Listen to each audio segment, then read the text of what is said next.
destrinchar um pouco mais algumas coisas. E o tema da mensagem de domingo passado foi: aquilo que Deus separou, o homem não pode unir. E todos pensaram que eu ia falar sobre casamento, mas eu falei das coisas que Deus separou: dia da noite, luz das trevas, o povo dele do povo de Faraó, o rebanho dele do outro rebanho. E explicamos e por que não há possibilidade. Ele não quer que se misturem. E hoje Deus colocou também no meu coração de nós darmos continuidade, abordando o tema e o título dessa mensagem hoje: Filhos da Luz e do Dia. E nós queremos entrar um pouco mais. Sim, não podemos juntar a noite com o dia, não podemos juntar o dia com a noite, mas como é que fazemos isso? E o que eu proponho nesta noite é que nós possamos passar aquilo que Deus colocou no meu coração, para que nós entendamos como temos que agir nessas situações. Para isso, abram suas Bíblias em 1 Tessalonicenses. 1 Tessalonicenses fica antes de 2 Tessalonicenses. Então, se você achar primeiro o segundo, você volta um pouquinho. 1 Tessalonicenses, capítulo 5. Vamos ler dos versículos 4 a 11, inicialmente.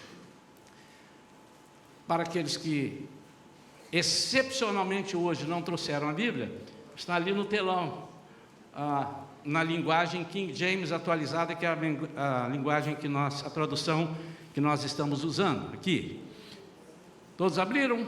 1 Tessalonicenses 5, 4 a 11, diga: eu abri, eu achei, amém. Se você está demorando a achar, pode ir no índice, não tem problema não, porque o índice é exatamente para isso, para a gente achar quando não estivermos encontrando de cabeça lá. Então o versículo 4 diz assim: entretanto vós, irmãos, não estáis vivendo nas trevas, para que esse dia, o dia com D maiúsculo, o dia do Senhor, como se fosse um ladrão, vos ataque de surpresa. Porquanto vós todos sois filhos da luz e filhos do dia. Nós não somos da noite, muito menos das trevas. Assim, pois, não durmamos como os demais, mas estejamos alertas e sejamos sóbrios. Pois os que dormem adormecem de noite, e os que se embriagam é de noite que se embebedam. Nós, no entanto, que somos do dia, sejamos sóbrios, revestindo-nos da armadura da fé e do amor, tendo por capacete a esperança da salvação. Porque Deus não nos designou para a ira, mas para sermos contemplados pela salvação por intermédio do nosso Senhor Jesus Cristo. Ele morreu por nós, para que, quer estejamos acordados, quer dormindo, vivamos unidos a Ele. Por isso, aconselhai-vos e encorajai-vos mutuamente, como de fato já estáis fazendo. Vamos falar com Deus. Seja sincero, abre o teu coração, fala com Deus: Senhor, eu quero entender tudo, eu não quero ter nenhum preconceito, nenhuma ideia pré-concebida. Fala meu coração, Senhor, em nome de Jesus, nesta noite agora, Pai, Tu tens o poder inigualável, o poder de nos dirimir as dúvidas, nos dar entendimentos da Tua palavra revelada. E é isso que nós te pedimos que Tu faças agora, através da palavra rema, direta do Teu coração para o nosso coração. Fala conosco em nome de Jesus. Amém. Amém. Antes de prosseguir, após a mensagem, eu vou orar, vou terminar, e após a mensagem, os irmãos certamente sairão, nós teremos ali o nosso procedimento, a nossa cantina, ficamos em comunhão, e eu quero estar aqui com mais alguns irmãos que desejarem estar comigo. Eu estarei, a pastora Vera estará, e nós queremos, depois de terminar, os irmãos já saíram, mas aqueles que quiserem ficar, nós vamos orar por aqueles que têm algum pedido especial, alguma necessidade de cura, de libertação, de tristeza, de angústia, tudo quanto é coisa que está te incomodando. Então, ao final, com a igreja já encerrado o culto, aí nós podemos ficar aqui até 2 da madrugada, não atrapalhamos ninguém, mas pretendemos orar. E por que eu estou dizendo isso agora e não diria no fim? Para que você agora já deixe o Espírito Santo ir falando ao teu coração, para que ele amoleça o teu coração em alguma área que de repente esteja precisando disso. Dia e noite não se misturam, nós aprendemos isso. Deus separou o dia da noite, e se Ele separou, não há a menor possibilidade de nós voltarmos a unir, a juntar. Então, quando o dia chega, a noite tem que sair. Você não tem a menor possibilidade, é lógico que eu estou falando uma coisa óbvia, mas você precisa pensar nisso, que eu vou precisar deste pensamento para que nós apliquemos nas nossas vidas. Você nunca viu o dia chegar e a noite também estar esperando, eu me atrasei um pouquinho, eu vou ficar aqui, eu gosto de contemplar o dia. E nem o contrário, o dia está reinando e a noite chega, olha, eu cheguei de surpresa porque eu quero também fazer parte do dia. Não há essa possibilidade. No verão, os dias são mais longos. Há países em que 10 horas da noite ainda é dia. E normalmente, assim, quando é que é noite? A partir de 18 horas a gente já usa dizer boa noite. Mas nesses lugares, o relógio não vigora. O que vigora é o tempo, é o olhar, e está claro. Então, se lá estiver 10 horas da noite, 10h30, está claro, a noite está entendendo, eu não posso entrar porque o dia ainda reina. E no momento que ela entrar, você pode ter certeza que o dia se retirou. Mas por que nós temos dia e noite? A Bíblia fala uma série de coisas. O choro pode durar uma noite, o choro, o lamento, as coisas difíceis, aqueles que se embebedam de noite, as coisas normalmente ruins. Não sei se você já passou mal de noite, já passou mal de dia, é diferente. Você passa mal de noite, você fica, meu Deus, quem vai estar? Vai ter acordado? O portão está aberto? Mas de dia parece que você fica mais à vontade, não que alguém que esteja doente fique à vontade, mas é um pouco diferente. Por que Deus criou? Absolutamente, Deus tem o controle de tudo, nós precisamos entender isso. Por que Deus não tira, não varre com o pecador? Nós temos uma figura no Antigo Testamento que mostrava a atuação de que seria Jesus. Que o povo no deserto, em dado momento, começou a ser picado pela serpente. Então Deus orienta Moisés e disse assim: erga uma serpente de bronze, tribunal, julgamento, que representaria Jesus. Jesus não é a serpente. E amados, ergam. Jesus foi erguido numa cruz, e aquela pessoa que for mordida por uma serpente, ela olha imediatamente para aquela serpente erigida lá no alto, de bronze, e ela ficará curada. Nós sabemos que isso representa, é uma figura do pecado. Por que Deus, sendo Deus poderoso Ele não disse assim: onde estão as serpentes? Eu não quero que o meu povo morra, eu não tirei o meu povo de lá para morrer. Onde estão elas? Está ali. Show, serpente, acabou. Por que Ele deixa a serpente para serem picadas? E por que Ele manda erguer ali? Porque era uma figura do que vai acontecer. A mesma coisa, Deus não tirou o pecado do mundo, o pecado está aí. Por quê? Para que haja um Salvador, para que haja uma pessoa responsável para nos curar, nos sarar, nos livrar, e para que nós entendamos que nada disso pode acontecer sem ser através dele. Então, todo aquele que pecar e olhar para Jesus e clamar por ele será salvo. Por que existe a noite e existe o dia?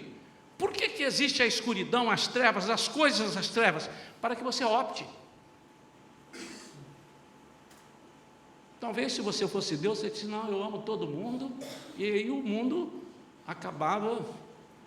É igual aquele, você assistiu o filme, está começando o filme, você está daqui, mas é claro, rapaz, você não está vendo, a gente falando com a televisão, olha, não foi ele que matou, foi ele, mas ele não viu. Olha, mas se ele vir, acaba o filme agora, tem 5 minutos de filme.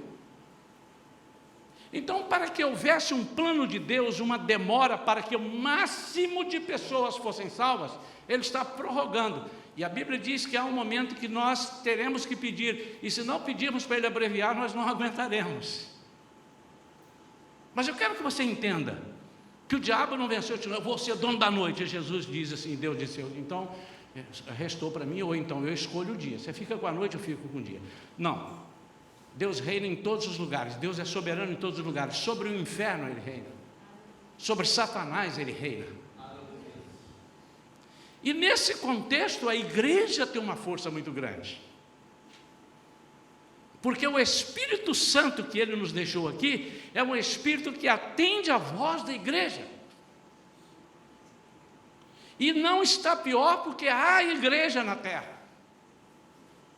Mas quando Jesus vier buscar a sua igreja, aí as coisas vão ficar piores.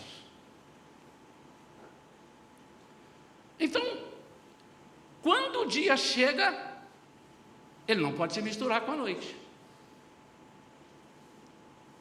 Quando a noite chega, é sinal de que o dia não está ali reinando. Nunca eles serão misturados. Por quê? Porque Deus separou o dia da noite, e o que Deus separou, ninguém pode unir. Amém ou não? Amém. Deus colocou a noite para te dar a opção de passagem, saindo da noite para o dia, saindo das trevas para a sua maravilhosa luz. E quem faz isso? Jesus. Quem nos tira? 1 Pedro 2,9, ele diz que nós somos raça eleita, geração, nós somos um povo escolhido, para quê? Para que nós conheçamos, para que nós vivamos aquilo que aquele que nos salvou nos faça viver, nos trazendo estou decodificando o versículo, nos trazendo das trevas para a sua, então a luz é dele, o dia é dele. Agora, irmãos, é fácil de entender. Diante disto, se eu sou filho da luz, versículo 5, porquanto vós todos sois filhos da luz e filhos do dia, nós não somos da noite, óbvio. Nós não podemos ser filhos da luz e filhos da noite. Nós não podemos reinar no dia e não reinar à noite. Aí é que eu quero começar a falar. Quais são as características daqueles que são do dia? Nós somos responsáveis para anular aquilo que é da noite. O que é que há na noite? Trevas, indecisão, medo, dificuldade, assaltos, palavra de morte, murmuração, insegurança, indecisão, tudo isso, mentiras, tudo isso é próprio da noite. Então, a primeira coisa, nós somos responsáveis para clarear os caminhos de quem anda em trevas. Então, nós temos palavras de vida e temos que ter, e não de morte. Vamos chegando. Vamos chegar daqui a pouco num ponto legalzão. Palavras de louvor e não de murmuração. Por quê? Porque Deus separou o dia da noite. E se somos filhos do dia, não é, Perilim? Gosto de pregar para o Perilim, porque o Perilim presta uma atenção tremenda. Fica ali. Se nós somos filhos do dia, nós não temos ou não deveríamos ter outra palavra que não fosse de vida, outra palavra que não fosse de louvor, outra palavra que não fosse de transmitir segurança àqueles que nos cercam, no lugar do medo e da indecisão. Então eu começo a entender, pastor Isaías, você há de estar querendo perguntar, que no momento que eu chego dentro da noite, e eu posso ir, eu não posso misturar o dia com a noite, mas eu posso entrar na noite, amém ou não? Se vocês dizem que não, eu digo, vão para casa, vocês estão no lugar errado, porque está de noite e vocês estão aqui. Eu posso entrar na noite, o que eu não posso é deixar de ser dia na noite, exatamente. Quantos estão entendendo? Diga, eu estou. Amém. Nós temos que ser claros, nós temos que ser transparentes, por quê? Porque somos do dia. Não podemos ser obscuros. Nós temos que ser convincentes em todos os momentos que enfrentamos prenúncios de treva. Não é que é isso, pastor? Quantos querem saber? Diga eu quero. Não vou falar porque poucos disseram. Quantos querem saber? Diga eu quero. Então agora eu vou falar. Como é que nós podemos enfrentar? E isso, amados, nós temos exemplos. Pessoas às vezes conversam conosco que têm uma dificuldade e parece difícil, mas é simples. Parece simples, mas é difícil. Dependendo de como você queira se portar. Ao chegar a algum lugar que seja ou anuncie trevas, você sabe. Por exemplo, você está no teu trabalho, aí você passou ali, as pessoas estão conversando. E pela conversa você sabe se ali tem o dia ou tem a treva, ou não. Quantos são capazes de discernir isso? Quando o Salmo 1, ele diz que bem-aventurado aquele que não anda segundo o conselho dos ímpios, não se assenta na roda dos escarnecedores, ele está dizendo, bem-aventurados os que são da luz e são do dia. Então, quando eu chego no meu ambiente de trabalho, ou num grupinho, alguém que está conversando, e vejo as pessoas conversando um assunto, ou o linguajar, não precisa estar num lugar muito, você não precisa ir para dentro de uma boate, um inferninho, não. Dependendo de onde você esteja, aqui é conversa das trevas. Você tem duas opções. Ou você não pode ficar ali sem fazer nada. Por quê? Porque você é dia. E o dia não chega na noite e não faz nada. Ele clareia a noite. Essa é uma. A segunda, se você perceber, essa é a mais profunda, que você não pode reinar ali. Você sai, porque é a hora das trevas reinarem. E você não pode acabar com todas as trevas. E você diz, pastor, mas eu sou capaz, você é superior a Jesus. Porque ele, podendo com seu poder, não conseguiu e não conseguirá. Ele disse, muitos serão chamados, poucos escolhidos. Por quê? Porque ele não tem capacidade? Não, porque as pessoas não querem. Quando a pessoa não quer, nem Deus quer. Ele quer, ou nem Deus consegue. Ele quer, é o desejo dele, que todos se salvam. Ele fez um céu, o céu é enorme. Ele diz, que Jesus dizendo, eu vou para meu Pai, vou preparar-vos lugar. Na casa do meu Pai há muitas moradas. Se não fosse assim, eu teria dito a vocês, não tem muito lugar. Esse é o contexto do versículo. Então, quando você chega num ambiente deste, você precisa fazer a diferença. Quando você é surpreendido, você já chegou num lugar que, caramba, uma vez eu fui a um casamento, porque eu precisava ir. Eu fui fazer o casamento. E era um casamento de pessoas que não eram da minha igreja, mas era um casamento. Eram crentes. Aliás, um não era crente, e esse casamento os irmãos nunca mais vão me ver fazer. Foi no início do meu ministério. A menina era crente, o rapaz não era crente, mas era muito meu amigo, eu naquela de querer, e ele pediu muito, eu tinha alguma participação na vida dele, com algumas coisas espirituais, eu fiz. Eu repito para a igreja, não me peçam porque eu não faço mais. Um jugo desigual. Eu fui.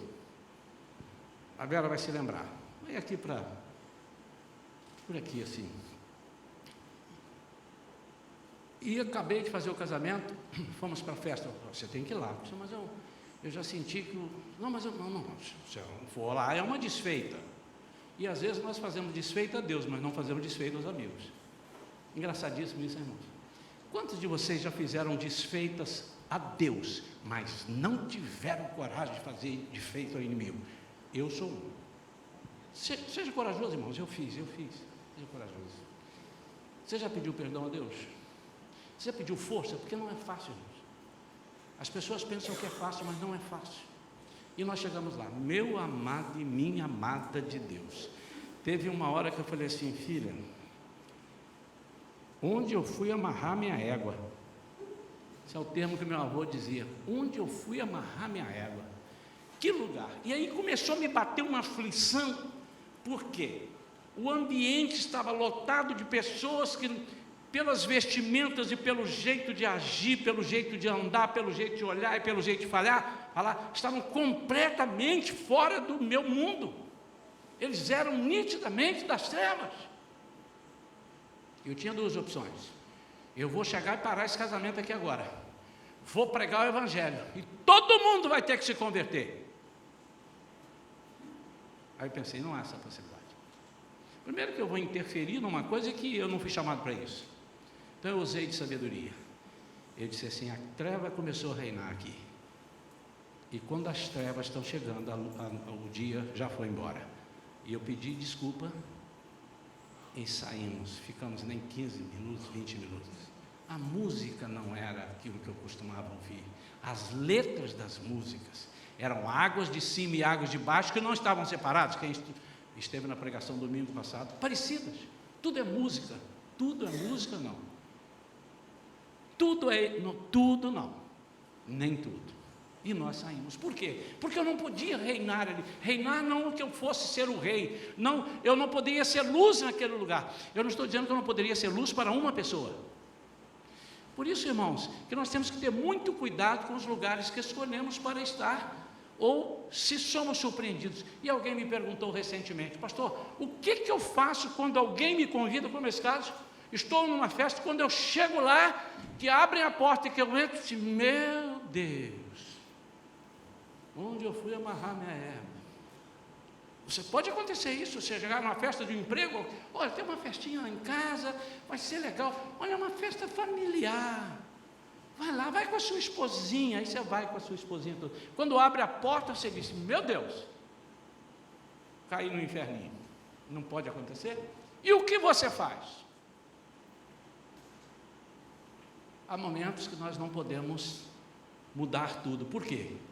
Porque a treva precisa existir, a noite precisa existir, para que as pessoas vejam a diferença da noite para o dia. Então eu não posso, como o dia, ficar dentro da noite, sem que o dia seja completamente visto dentro da noite. Ou seja, se eu puder ficar para anular a noite, e anular a noite não é o dia chegar e ficar o dia com a noite, não, o dia vai ter que brilhar, porque quando ele chega, se eu chego numa escuridão, apaga todas as luzes, e eu chego com a luz, deixou de ser treva, agora é luz. Não há mistura. Por quê? Porque Deus separou o dia da noite, Deus separou a luz das trevas. Eu coloquei uma frase que eu mesmo fiz, nunca vi ninguém escrever, se alguém já escreveu, me perdoe, mas eu nunca li. Quando você não encontra desculpas para negar certos convites de um amigo ou parente, é porque você não consegue ser leal e fiel àquele que te trouxe das trevas para a maravilhosa luz. Pense nisso. Se você não tem condição de negar um amigo, é porque você tem condição de negar a Jesus. Se você não tem condição de desagradar um amigo ou um parente, vamos falar do amigo, vamos falar do parente às vezes, mas é meu parente, é meu irmão de fé, é meu sangue, mas você foi comprado por um outro sangue. Então há coisas que, se você ceder, você mostra a sua fraqueza. E o que Deus quer que nós sejamos é dia. E onde nós chegarmos, nós temos que ser dia. Pode estar no meio das trevas, mas você precisa perceber que não foi escondido. E como é que você se mistura com a noite? É fácil? Eu mesmo já fiz isso muitas vezes. Quantas vezes já me misturei com a noite? Quantas vezes, lá no passado, quando não tinha uma intimidade, nasci num lar cristão, desde berço eu sou cristão, nunca me afastei da igreja, nunca fui cortado da igreja. Nunca. Mas houve um tempo da minha vida em que eu chegava, e porque eu tinha certos interesses, e o ambiente estava ali, e de repente alguém descobriu, eu falava, você é crente? Eu digo, eu sou crente, mas não sou fanático, fica tranquilo. O que você quer dizer com essa frase de eu sou crente, mas não sou fanático? Para mim é a mesma o seguinte, você é casada? Sou casado, mas sou mais ou menos, tecnicamente casado. Se você está vendo uma mulher bonita, você sou casado, mas se precisar eu não sou. Depois eu volto a ser. Você fala mentiras? De jeito nenhum, a não ser que seja preciso, para me beneficiar. Depois eu volto a falar a verdade. Isto é misturar noite com dia. E não pode, porque a noite não se mistura com o dia. Deus separou o que é dia, o que é noite, noite. Quantos estão entendendo? Então, o que Deus espera de nós? Eu quero te dar mais uma dica antes do que Deus espera de nós. Se você sentir de Deus em atender o convite, que você já sabe, ih, rapaz, esse convite aqui, mas aí Deus fala, vai, servo meu, estou te enviando. Aí você pode ter certeza que Deus está te enviando, mas aí você tem que se preparar mais. Nós temos irmãos aqui, nós temos mais de um, mas pelo menos que eu estou vendo aqui, só tem um irmão que é baiano, e nós sabemos, e aconteceu isso comigo. Quando você vai pregar em algum lugar, você ora. Quando você vai pregar na Bahia, você ora 2 vezes. Não é verdade? Por causa da mistura, por causa da forte presença das coisas que são contrárias às coisas de Deus. Irmãos, há igrejas poderosas lá. Por exemplo, o pastor Átila Brandão, que é um homem de Deus, ele é pastor de uma igreja lá, em Salvador. O que eu quero te explicar é o seguinte: de repente, quando você é chamado para ir a um lugar, não vá do jeito que você está acostumado a ir. Saiba o que o lugar exige de você. Sabe o que eu estou te dizendo? Você está sendo chamado hoje para passar um fim de semana na Serra de Santa Catarina. Amém ou não amém, irmãos? Então, trate de levar luva, gorro, cirola, mas não sei mais o que, e casaco, porque você não pode estar lá como você está aqui. Quantos estão entendendo o que eu quero dizer? É palavra profética, irmãos. Nós temos que estar em constante preparo. Então, se eu sou chamado e preciso ir, o primeiro sinal, o meu coração vai estar alegre. Eu não vou sentir peso, mas aprenda uma coisa que eu aprendi com Deus: Deus não te leva a nenhum lugar sem propósito, nunca, nunca. Pastor, mas e quando eu estiver de férias? Nunca. Pode ligar as antenas, pode ligar o que você vai, e não precisa ser aqui. Você pode estar lá na Cochinchina, você pode estar lá no outro país, e disse assim: meu Deus, já me descobriram aqui. Mas como te descobriram se você nunca ficou escondido para Deus? Foi Ele que te levou e você não está escondido de Deus. E Ele te usa para uma pessoa, para alguma situação. Mas você tem que estar sempre preparado. Então, quando você é chamado, você tem que se preparar para o ambiente. E se você julgar que você vai estar num ambiente que você precisa estar e vai mudar o ambiente, você deve ir. Mas você deve ser, segundo Jesus fala em Mateus capítulo 5, 14, que nós vamos ler agora, e vamos concluir a mensagem. Quantos querem que eu conclua a mensagem? Diga amém. 2 querem. Os demais vão ficar aqui na igreja orando. Mateus capítulo 5, é uma passagem conhecida. Todo o povo de Deus conhece. Todo aquele que tem Bíblia conhece, todo aquele que vem à escola dominical conhece. Diz assim: vós sois a luz do mundo. Olha o que eu sou? Luz. E no mundo há trevas? Ah, tem. E o que eu sou? Luz. O que você é? Essa luzinha está com 20 velas só, irmão. Vós sois a luz do mundo. Uma cidade